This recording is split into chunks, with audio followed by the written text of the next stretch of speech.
Bom, como nós sabemos, tudo o que não pode ser avaliado também não pode ser medido. Essa frase é bastante conhecida e ela representa uma verdade, porque nós só podemos avaliar se nós pudermos antes medir e assim nós vamos poder então entender os desvios, quais que são as ações que nós devemos empregar para efetuar melhorias, para corrigir esses desvios e assim por diante. Então vejo que nós podemos comparar uma empresa a um grande organismo que está em constante interação com o ambiente externo. Para que esse organismo funcione de forma adequada e se mantenha vivo, cada órgão necessita trabalhar com eficiência, já que todos esses órgãos possuem responsabilidades específicas que vão contribuir para a manutenção e também para o crescimento desse organismo, tá? Ou da organização.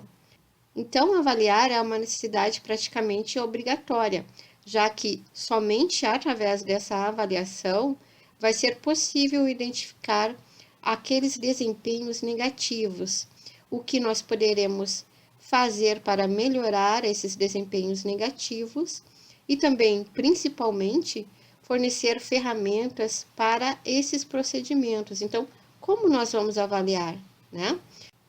E isso é extremamente importante porque, como nós sabemos, o colaborador que faz o seu trabalho de maneira eficaz, eficiente, fará automaticamente a organização ter mais eficiência também, e os resultados serão bem melhores, não somente para a organização, mas também para todos aqueles que trabalham nessa empresa, certo? Outro detalhe que é super importante é que o líder deve perceber os erros e corrigi-los. Então, assim, ó, o gestor que se preocupa com a sua equipe de trabalho também sabe avaliar as competências que são necessárias e, a partir disso, proceder com as devidas mudanças quando for necessário, tá? Vejam que se nós avaliarmos por que os funcionários gostam do trabalho deles, qual é o motivo? Então, nós podemos citar três principais motivos, que são o trabalho interessante, desafiador, a possibilidade de crescimento profissional e também a possibilidade de trabalhar com ótimas pessoas, ou seja, o ambiente de trabalho. Se o colaborador não encontra esses três fatores, ou se eles são muito precários, é bem provável que os funcionários vão abandonar os seus postos, tá?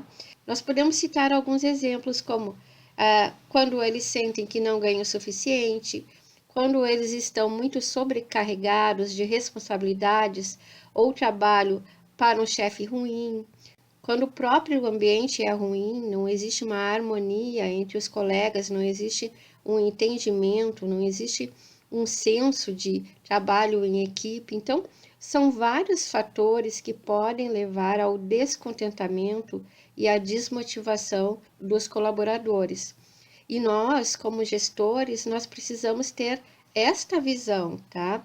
Nós precisamos saber se todos os membros da equipe estão fazendo realmente a parte deles.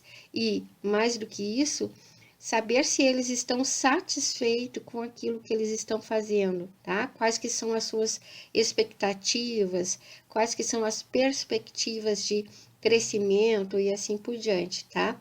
Então, o gerente ou o gestor vai obter resultados por meio da motivação positiva ou negativa também. Então, os resultados podem ser bons ou podem ser ruins, dependendo da forma como eu conduzo, dependendo da forma como eu coordeno a minha equipe de trabalho, tá?